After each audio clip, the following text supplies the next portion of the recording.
welcome back to the Crypto Market Updates channel. In today's video, we'll be going over the ICE network white paper, which was just released the other day.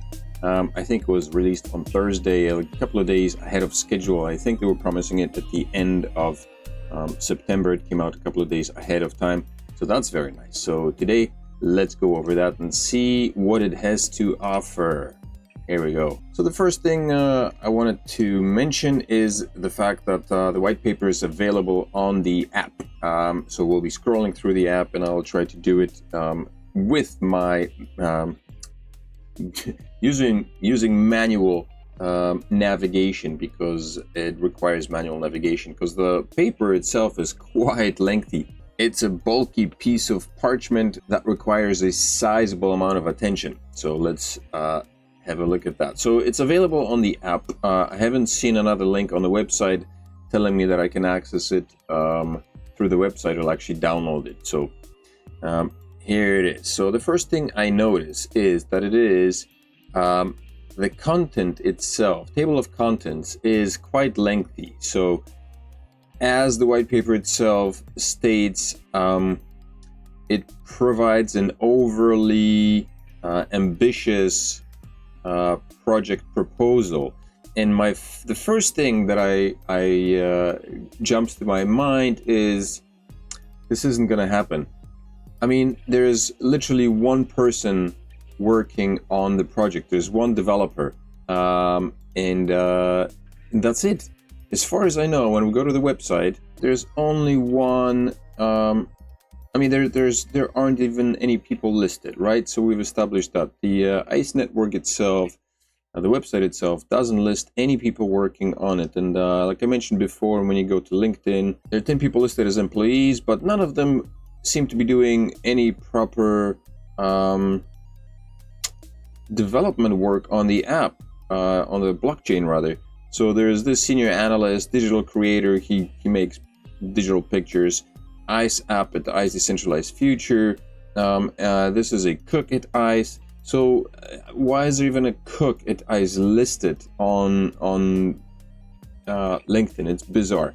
On Twitter, there are 2 active members of the team. See, the most active person on Twitter seems to be Zeus, the social science professor, who was very angry actually just the other day in the interview. I was tuning into Twitter Spaces, and he was very upset at people posting stupid questions, asking about when Lambo and Moon, what the price is, and when is it gonna do this and do that. And I'm sorry that I'm coming off as being overly critical of the project, or maybe coming off as overly critical of the project, but when you have very lack of transparency for a project that seems to be promising, you know, the stars and the moon, it's kind of hard not to be, from my experience. I mean, I've been through 2 bear markets, really. I got into crypto in 2017, right in the middle of it, and I got wrecked because I was a noob and I had no idea what I was doing. And then I watched the second bull run and I completely missed it, essentially because I was, after the first bull run, I basically withdrew from crypto to cure my PTSD, and I only got back into crypto at the very bottom of the bear market, I think, when Bitcoin hit about $4,300, and I kind of snapped out of my dream state, and I started looking back into crypto and investing, and of course I missed the second bull run as well. So but I did see a lot of projects who went up and down and disappeared and came. And when I see a project that is promising as much as ICE network is, and is not really, doesn't seem to have the backbone for it, you know, red flags pop up. Now, this is just my perception, my view, and I want to clarify that I am using the app right now. The app is running on my phone, and I am promoting it on the channel. If you are still interested in it, and like I said, it's right now it's free to use. The team has not asked for any money because essentially there is nothing to ask for. Just an app that you run on your phone, and I mean, they could be benefiting from people using it by collecting data. So technically they should be paying us for letting their app be run on our network, because other than clicking numbers on the app, there's nothing else that this app actually does. So that's the first thing. I think the project is overly ambitious for the amount of work that it actually receives from one developer, it seems, unless there are some other developers that I'm not aware of. But from what I understand, there's only one person working on the development of the app, and there's a lot. So let's have a quick look at the table of contents here. So TON background. So there's the TON blockchain is a high-speed, scalable, and secure blockchain platform that was designed to meet the demands of the modern digital economy. It was created as a continuation of the Telegram Open Network project, which was initially developed by Telegram's team lead, Dr. Nikolai Durov, but was later discontinued due to regulatory issues. So the ICE network is kind of building upon this TON blockchain, but despite these impressive features, we recognize that there were areas where the TON blockchain could be improved and expanded upon. This led us to create the ICE Open Network, a fork of the TON blockchain. So he'll be forking basically the TON blockchain and calling it Ion blockchain, I guess. So that's the first thing. The ICE network blockchain will be built on top of the TON blockchain that was initially used for Telegram but never panned out because of, I guess, logistical reasons. Okay. And so they're promising decentralized identity, obviously, self-sovereignty, a bridge from sovereign identity, privacy, insurance level, security, interoperability, recovery mechanism, consent recording, not sure what that is, consent recording, is a fundamental principle in data privacy where personal data is shared to use explicit consent should be obtained and recorded. This ensures that users maintain control over their personal information and that their privacy rights are respected. Okay, so they're hoping to maintain privacy and none of your private data should be going out anywhere without your consent, not consent. Maybe you need to learn how to read it.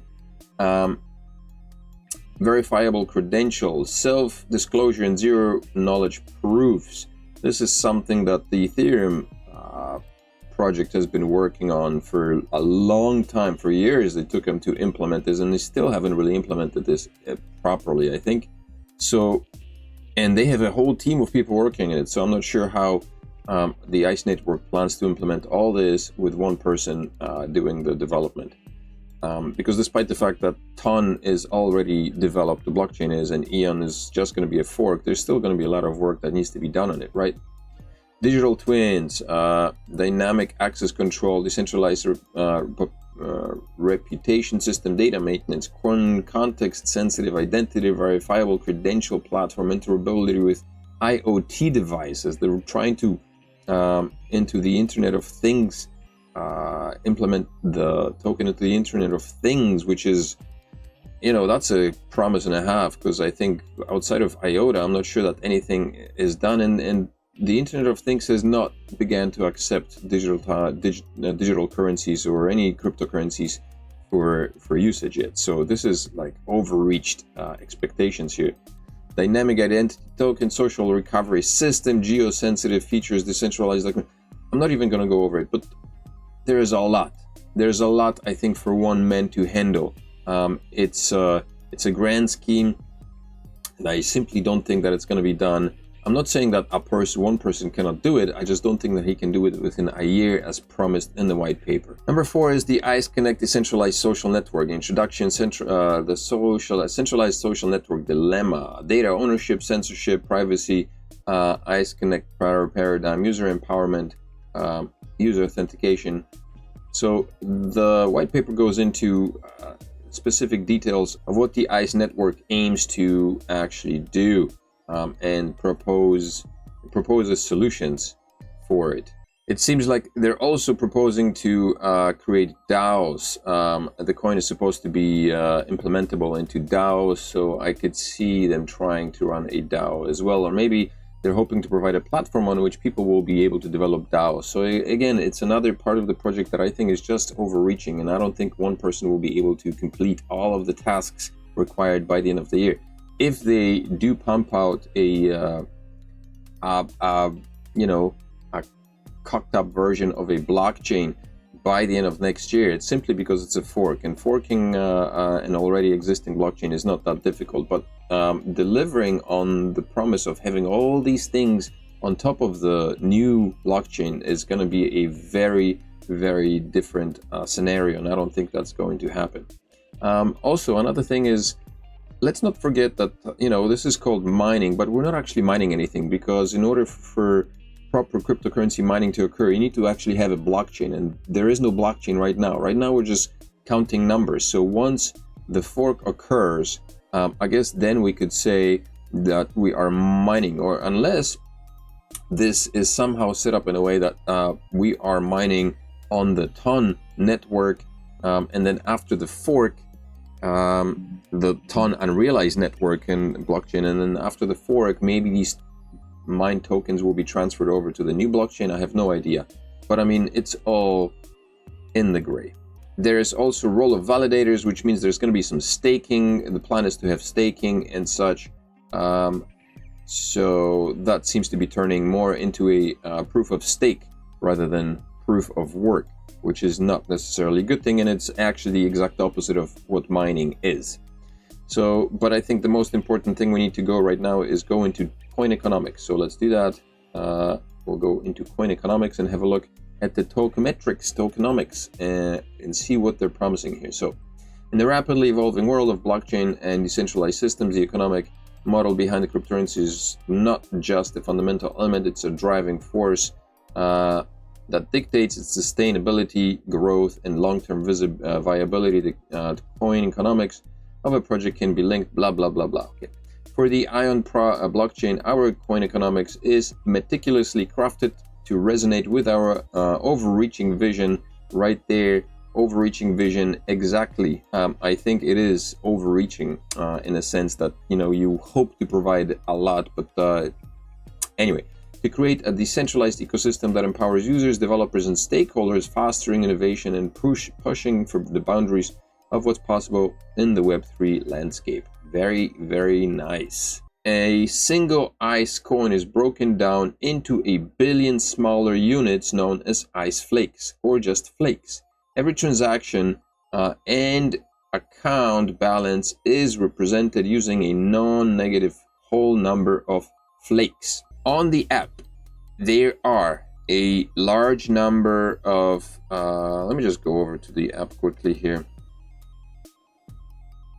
There are, if you go to the people, the statistics here, stats right here, some of the top users, like there's PP7777 is 19 million ICE tokens. The next one is 17, 15, 14, 14, so it goes on and on. So there are a lot of people with several million tokens, if you can see, which would probably push that number into billions. Now, as the white paper states, these tokens will most likely be later converted into proper ICE tokens. So the team will probably say that what we've collected are actually ICE flakes. They're shards, just the flakes, and so these numbers will be slashed by thousands, and you'll have a much smaller number of the actual ICE tokens than what you are seeing on your app. There is that possibility. Whether that's going to happen or not, I have no idea, but there is that possibility, because otherwise, the project will have a massive supply of tokens. Total supply, white paper. The total supply of ICE is intrinsically tied to the inaugural phase termed decentralization, spanning from the 7th of July to October 24th. So this is the time before the launch of the actual blockchain. This is the IOUs that we're collecting on the app. The unique nature of ICE's supply model is influenced by a myriad of factors, including the number of registered users, active miners, halving events, bonuses, and the slashing mechanism. So that's another thing. We have no idea what the actual supply of the token is. Hence, hard to say that it's mining when you don't actually know what the heck it is you're mining, what number. This dynamic approach ensures that the total supply remains fluid, adapting to the network's growth and user activity. I think there's a lot of just fancy words, but basically you're saying, you're collecting IOUs. We don't know how many tokens you will get in the end, how much it's going to be worth, and it all depends on how well adopted the blockchain is. The account Twitter has about over 400,000 users right now, and as it was said in yesterday's podcast, on the interview with one of the founders of ICE, I forget the guy, Zeus, I guess. They don't. Once KYC starts kicking in, they'll be obviously eliminating bots and anybody who is abusing the system and having a second account, running a second account just to collect more tokens. So they'll be getting rid of those entities, and they don't. And also, I guess they're planning on booting people out for negative hate speech. Now, what is hate speech? I don't know. It doesn't seem to be in the white paper, but hate speech could be anything from, talking trash about the project, like perhaps this video. So they'll be eliminating people who are not conducive to a friendly, happy, promotive environment of the project. So yeah, we'll see where that goes. But in any case, we don't know what the supply of the tokens actually is right now. A phase 1 standout feature of the ICE coin is the slashing mechanism. In the ICE ecosystem, passive and inactive participation can lead to a reduction in users' coin balance. This not only incentivizes active participation, but also introduces an element of unpredictability to the total supply estimation post phase 1. So this is, I guess, when you're inactive on the app, you start losing tokens rather than making them. So that's the slashing mechanism for tokens that don't actually exist yet. Initial distribution. The initial distribution of ICE coins is meticulously planned to ensure a harmonious balance between the core team, active community members, and future development endeavors. 50% community mining allocation. Recognizing the pivotal role of the community, half of the initial distribution is earmarked for those who actively participated in mining activities during phase 1. This allocation is a nod to their trust, support, and contribution, fundamental growth. Team allocation is 35%. So out of the 100% that's being mined by users, or that is generated by users, 50% of those we will get to keep. 35% of those will go to the owners. 15% of that will go to the community pool, which will then be used for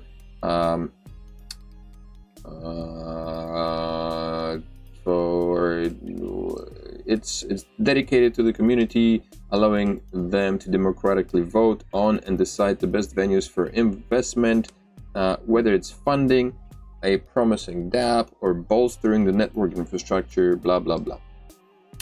So yes, the team is not taking any money from the people, but they are reserving 35% of the overall amount of coins mined for themselves, which is huge. It's like, if you get a job anywhere as an actor or producer or content creator, a 20% cut for a business partner or manager is massive. A 35% cut, that's huge. So whatever we mine, this particular manager is getting 35% of our income. And of course, how they're going to use it, we don't know. But obviously, 50% for the community is great. But you must consider the fact that there are 400,000 people right now. And out of the 400,000, everybody gets their fair share. And the team gets 35% of everything. Out of the 400,000 people, they get 35% of all that, which means that whatever you've got, it's going to be slashed in half, and you get to keep the half of that, and the rest will go to the team and the community pool, which make up the remaining 50% of the tokens. Our belief is steadfast. By striking this distribution balance, we not only reward the early believers and contributors, but also lay down a robust financial foundation for ICE's future endeavors. And then the white paper goes on to describe the utility of the network of the ICE token, which is supposed to be core functionality, governance participation, staking mechanism, ICE ID, ICE Connect, IceNet, ICE Vault, ICE Query. So, and just from the terminology, it seems to me like this is not going to be an actual mining token that can be mined. It's just going to be a proof of stake token, because we do have a staking mechanism here, and there are validators, which is something that is done on a proof of stake system, not on a proof of work system. Proof of work mechanisms, blockchains, are those like Bitcoin or Meowcoin right now. If you are not mining Meowcoin, you should get into that. Monero, Litecoin, those are proof of work mining coins. When you stake your coins, you are not actually mining them, unless you mine them and you transfer them over to a centralized exchange, and then you stake them over there, or whatever. But that's based on the centralized exchanges wishes and what rewards they provide, but it's not done on the actual blockchain of that particular coin. And yeah, you need a blockchain in order to actually mine the coin. So again, these are just IOU nodes that we may or may not be able to retain all of, and they may be, we'll be getting 50% each, and then those 50% may also be turned into shards or flakes. Revenue model. So how are these guys going to make money? So standard network fees. All standard network fees, whether they arise from basic transactions, the execution of smart contracts, or the utilization of ICE ID, are channeled directly to the stakeholders and validators. This not only rewards them for their commitment and active participation, but also ensures the network security scalability. Specialized services revenue. The ICE network offers specialized services like ICE Connect, ICE Vault, each category. So ICE Connect, a platform that fosters connectivity and connects sharing, generates revenue through various methods like subscriptions, memberships, or privacy-focused advertising. ICE Vault is a decentralized storage solution ensuring users have secure and accessible storage while generating revenue for the network. ICE Query, a decentralized database service vital for data integrity and accessibility, and significant revenue source for the network. So big promises. The rewards are distributed on a weekly basis, ensuring regular and consistent returns for active participants. Distribution is contingent on user activity, encompassing a wide range of actions such as posting, liking, commenting, sharing, streaming, viewing, and wallet transactions. This mechanism is not only rewards users for their engagement, but also promises a vibrant and active ecosystem. It all sounds good on paper, but let me tell you about a little project that I was part of called the Future Coin, which turned out to be a complete disaster. Future Coin was a great project to get into early, because the early adopters are usually the ones who make some money. And if you get into it too late, the developers just, turn things upside down, and things tend to turn to shit. So right now, I don't know if there looks like there may be where we're going to be commenting and creating stuff is going to be on X. Will they develop their own social network where people can do that? FutureCoin had that, and it was horrible. The development of social networks is not an easy task. Twitter, it took years for Twitter to be where it is. FutureCoin had something similar to Facebook, which was also a complete disaster. If you notice, there are hundreds of people working on Facebook, and even Facebook has its problems. So there's this one guy who's developing on ICE, and the promise is to have your own social network, possibly. Like, I'm not sure, or how we're going to be commenting and sharing. Or sorry, how we're going to get rewarded for these comments and sharing. Just donations. Like, if you post a great tweet about how wonderful ICE network is, people will be throwing some ICE coins at you. Everybody will be huddling. Nobody's going to want to part with their tokens if there is money to be made. It's imperative to note that a portion of the revenue is also reinvested into the network's infrastructure, research and development, and marketing endeavors. This ensures the ICE network remains technologically advanced, competitive, and continues to grow in user base utility. Transparency and audits, user-centric monetization. In the ever-evolving landscape of decentralized platforms, ICE Connect stands out with its innovative approach to monetization. By placing users at the heart of its revenue model, ICE Connect ensures that every participant, whether a content creator or consumer, rewarded contributions and interactions. Okay, they're promising some engagement-based earnings, dynamic engagement tracking. So this is another algorithm that would have to be implemented into some kind of database that would track your engagement. Like, where is this going to take place? Node operation reward. So this is clear, I guess. If you have if you stake your stuff, then you can have nodes. Loyalty bonuses. Tiered engagement system. Users may be segmented into tiers based on their engagement levels. Ascending to higher tiers can unlock earning multipliers, further reward dedicated participants. This sounds like a very complicated task. If you have a handful of people, this could be done manually. But if you have over 100,000 people, users on the platform, you need to have some kind of system in place that will separate these people, and this all needs to be programmed and implemented in the run on the blockchain. Reward distribution. The rewards on the ION network are distributed as follows. So this is content creators 35. So this is, I assume, would be going from the community pool. So the 15% of all the minted rewards, the collected rewards, the IOUs that we're taking, 15% of that goes to the community pool, and I guess that will be divided into the rewards here for content creators, consumers, and so on. And the ICE team gets a fair share, 15%, and DCO, centralized community operations, 8%, ICE content, ICE Vault, 10%, ICENet, 7%. So there's a lot of division. But so I assume they're aiming consumers, so that's going to be, so if you basically are another social platform is Chainflix. I've been using Chainflix for a long time, and basically Chainflix rewards content creators creating videos and uploading them to Chainflix, and consumers for watching videos. This looks like a massive amount, 25%. So we'll see. This is, like I said, this is all looking good on paper, but in practical, practically, it's still to be seen how this is going to pan out, because it's a lot. It's like the white paper itself says, overreaching, very overly ambitious, for one man to handle, no matter how good of a programmer he may be.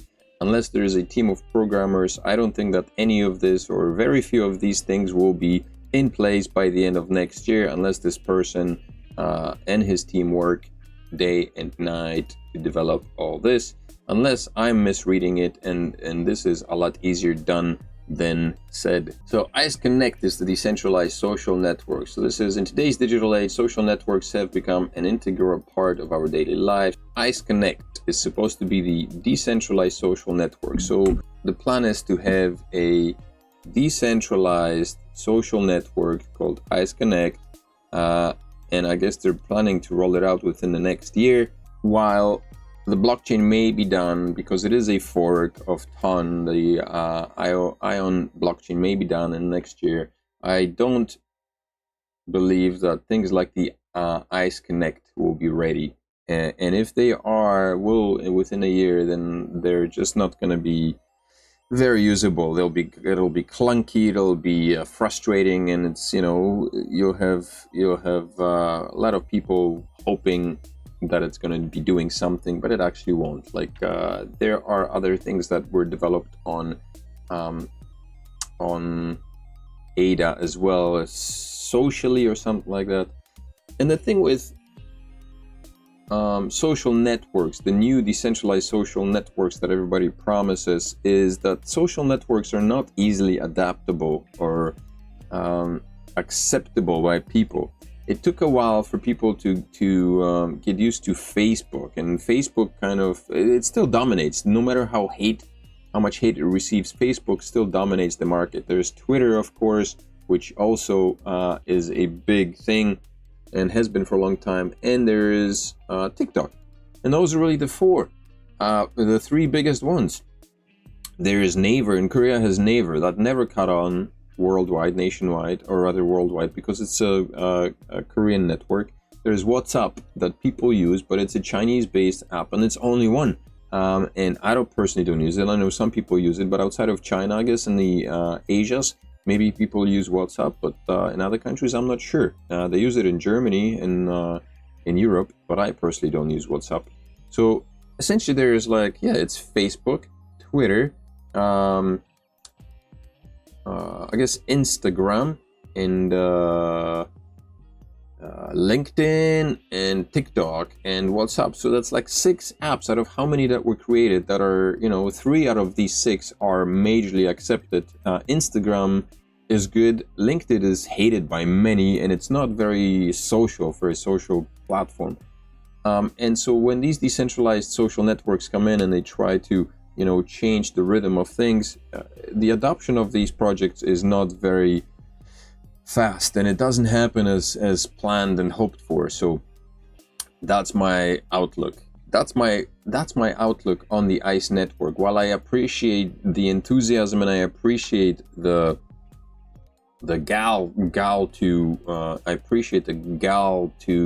of the developer to actually come up with a robust white paper like that, I doubt that it's going to come into fruition.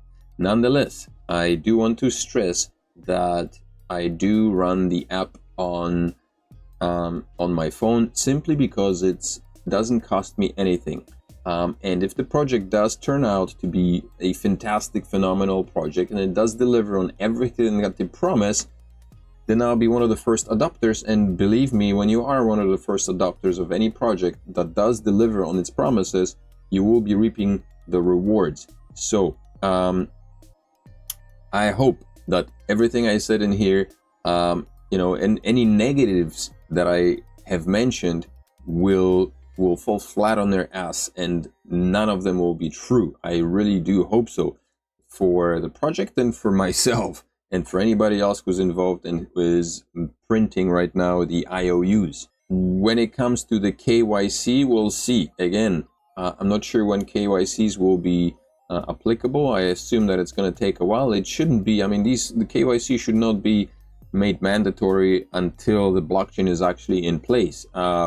Because before that, what is the point of having a KYC? What's the justification for a KYC if there is no value in the tokens that we're minting? So if KYC is implemented prior to the release of the actual blockchain next year, that's going to be a problem for me personally. But so let's see where the project moves from here on. Well, let's hope for the best. So this is it from me for today. I hope that this didn't bum you out too much. I'm just being realistic. I bring my point of view on crypto and projects which I've been a part of for a very long time, and I've seen a lot of projects come and go, and I've been duped plenty enough times to have my eyes wide open when it comes to these things. So again, I am involved in the project right now.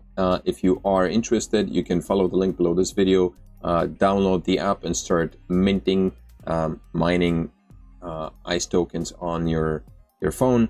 It's free to do, so you've got nothing to lose. If the project succeeds, great. If there are things that come up in the meantime that I think are questionable, I will make another video and I'll let you know. In the meantime, just enjoy the ride and see where it goes. that's crypto.